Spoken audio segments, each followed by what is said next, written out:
In today's video, I'm going to show you how to vectorize an image in Photoshop using a quick and simple method that works great for logos, icons, and simple graphics. If you've ever needed to turn a raster image into a clean, scalable vector path, this is exactly what you're looking for. By the end of this video, you'll know how to convert a selection into a vector path in just a few clicks. And if this tutorial helps you out, make sure to hit that like button and subscribe to the channel for more Photoshop and design tutorials. Let's jump right in. First, go ahead and open Photoshop and load the image you want to vectorize. To do that, click on File, then Open, and select your image from your computer. This method works best with high-contrast images, where the subject is clearly separated from the background. Think logos, icons, simple illustrations, or text-based graphics. Once your image is open, head over to the toolbar on the left side and select the Quick Selection tool. You can also press W on your keyboard as a shortcut. With the Quick Selection tool active, start clicking and dragging over the object that you want to convert into a vector. Photoshop will automatically detect edges and expand the selection as you paint over the area. Take your time here and make sure your selection is as clean as possible. If the tool selects too much, hold down the Alt key on Windows or Option on Mac to subtract from the selection and refine the edges. The cleaner your selection, the better your vector path will turn out. Once you're happy with the selection, go to the top menu and click on Window, then choose Paths. This will open the Paths panel, which is where we'll convert our selection into a vector path. In the Paths panel, look for the option called Make Work Path from Selection.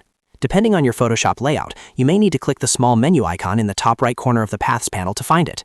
Click on Make Work Path from Selection. Photoshop will now ask you to enter a tolerance value. This setting controls how closely the path follows your selection. A lower value, like 1 pixel, creates a more detailed and tighter path. A slightly higher value, like 2 or 3 pixels, creates a smoother path with fewer anchor points. For most logos and simple graphics, a tolerance between 1 and 3 pixels works perfectly. I recommend starting with 2 pixels and adjusting if needed. Then click OK. As soon as you press OK, Photoshop will generate a vector path based on your selection. You'll see the path appear in the Paths panel as a work path, and you'll notice anchor points around your object. Congratulations, you've just vectorized your image into a scalable path. At this point, you can convert this path into a shape layer by going to the Layers panel, clicking the new Fill or Adjustment Layer icon, and choosing Solid Color. This will turn your path into a fully editable vector shape. You can now scale it up or down without losing quality, change its color, or export it for use in other designs. Now let's quickly talk about when you should and shouldn't use this method.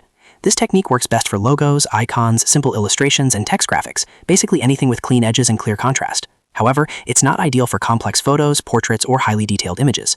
If you try this on a detailed photograph, you'll end up with an overwhelming number of anchor points and messy paths. For those cases, dedicated vector software like Illustrator with Image Trace might be a better choice. But for simple graphics and quick vector conversions directly inside Photoshop, this method is fast, effective, and built right into the software. And that's how you vectorize an image in Photoshop using the Convert Selection to Work Path method. If you found this tutorial helpful, make sure to like this video and subscribe to the channel for more easy Photoshop guides in 2026 and beyond. Thanks for watching, and I'll see you in the next one.